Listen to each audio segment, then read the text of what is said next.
Trans-Pacific Partnership trade deal, calling it, according to Politico, a corrupt backdoor deal between Republican leaders and the White House. But before Cruz was against the deal, he was in favor of granting President Obama full authority to negotiate it with an up or down vote, the so-called Trade Promotion Authority. He only changed his mind on that on the eve of a key Senate vote on the matter. But in an interview this week, his wife, in what appeared to be an accidental moment of candor, came out boasting that her husband has always been in favor of free trade.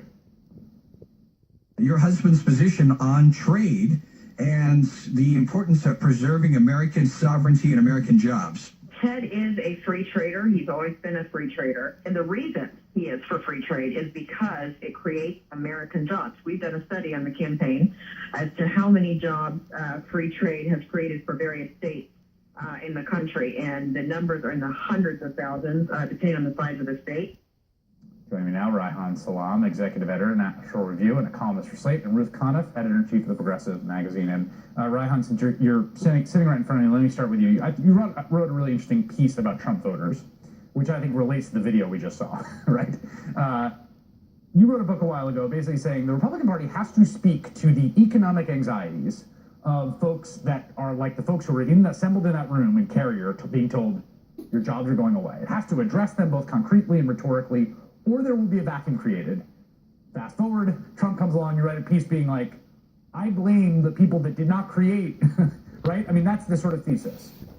Yes, that's very fair to say. I guess when you're looking at trade, you can look at it purely as an abstraction and just think, oh, people will experience dislocation. Right. Then we will pull these technocratic levers, right, and all will be fixed, and people will move here. And the problem is that, in the scale of someone's life, that can be really devastating and very hard. And there are also funny trade-offs. So, for example, there's this economist at MIT, this guy David Atkin, who's done this fascinating work on maquiladoras in Mexico. Right. So a lot of the people who are talking about trade in America right now, they don't think about Mexican workers, but one thing that's really funny is that when you had a maquiladora open in your city, you were actually less likely to get an education.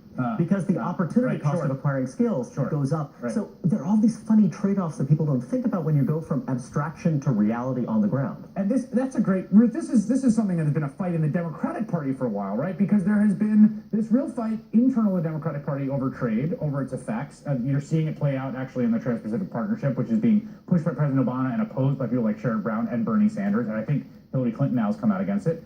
Precisely, I think the same terrain Reihan's saying, right? You can say in the aggregate the model says this is good. The real concrete reality for people are the people who are in that factory in Carrier being told you're out of work. Yeah, I mean, I think it's not just that in the aggregate it's good and for individual people it's bad, it's who's benefiting. And I think the important thing to look at is even if as a result of trade deals, you can argue in some cases that gross domestic product increases. Well, wealth is accumulating at the top, right? I mean, if you can have slave labor, you can make great profits. And if you own a mega corporation, that's good news economically. But it's not good news for American workers to be competing against low-wage workers. And all of these trade deals that we've seen roll out, including in the Clinton years when Hillary Clinton was a supporter of NAFTA, have cost jobs and suppressed wages of workers. And American workers are becoming keenly aware of it. So when the Democrats had their debate last night here in Milwaukee, Wisconsin, we're looking at a city where the black middle class has been devastated by the collapse of manufacturing, where it used to be that the top 7 employers here in Milwaukee were all manufacturing, and now none of them are. And you see that very specifically in wages collapsing, in the middle class collapsing, people can't send their kids to college. So we really have to talk about what's the real result of these trade deals, and it has been devastating for ordinary American workers. And part of the issue, it strikes me, in the broader sense, so there's the specifics of trade, right? Then there's just sort of the broader trajectory of the American economy. Trade has been a big part of that, globalization, the trade deals themselves, but even just the opening of these huge labor pools in places like China and Mexico. What would you like, if you could conjure an anti-Trump, right? If you could conjure an anti-Trump to speak to that, what would you like to be hearing from Republican candidates about this in this cycle? Well, the hope is, and the thing that you've heard from so many people, and Ruth and I have different perspectives, kind of regarding the desirability of this kind of competition. But I'd say that the hope is, what we've always been talking about is training, investing in human capital, and the idea that the next generation will take on the jobs of the future and what have you. But I guess I think of it a lot of the time as leverage. Who has power? So, for example, there are many industries that benefit from these inputs that are a lot cheaper now because of trade or because of outsourcing and what have you. And so those industries might flourish. And, kind of, that's something that you don't always see because you see the devastation. You don't see actually kind of like how many people have benefited. But from how do you that talk on the about other this as side. a candidate, right? I mean, that the point is that By the way, the mere fact that some are benefiting doesn't mean that ergo we can ignore the devastation or that's fine, we can hand wave it away. I guess what I want is, honestly, it's a much bigger picture issue. It's talking about cohesion. It's talking about the fact that we want some kind of solidarity, and that's why we want investment. And actually, we have a shared fate.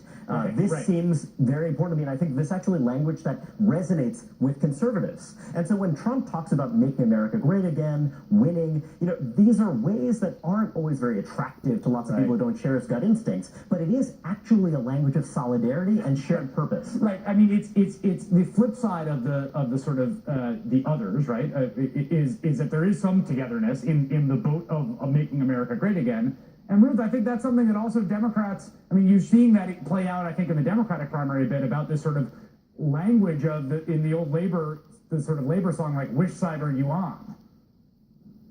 Yeah, I mean, I think that the whole DLC approach to trade, the idea that, it's all going to work out fine, has collapsed over time because we've seen, just since 2001, 4.7 million jobs have fled this country. We're seeing 60,000 manufacturing plants gone in that time. I mean, it is not possible to argue to people, just hang on there, you're going to do better. And we have homeless kids in Madison who have come up from Janesville, where the GM plant is gone, who are, in advanced algebra, but their parents' middle-class jobs are gone. Right. So we are seeing this huge grassroots pressure to say, if you're going to call labor standards a barrier to trade, environmental regulations a barrier to trade, because an international tribunal dominated by multinational corporations says, we need to suppress wages, we need to make better profits. That's just not selling to people, and I think that's why Hillary Clinton has moved to the left on this, and that's why Bernie Sanders is so popular. All right, Ruth Conniff and Ryan Salam. Great to have you, Ryan. That is all in for this evening. The Rachel Maddow Show starts right now. Good evening, Rachel.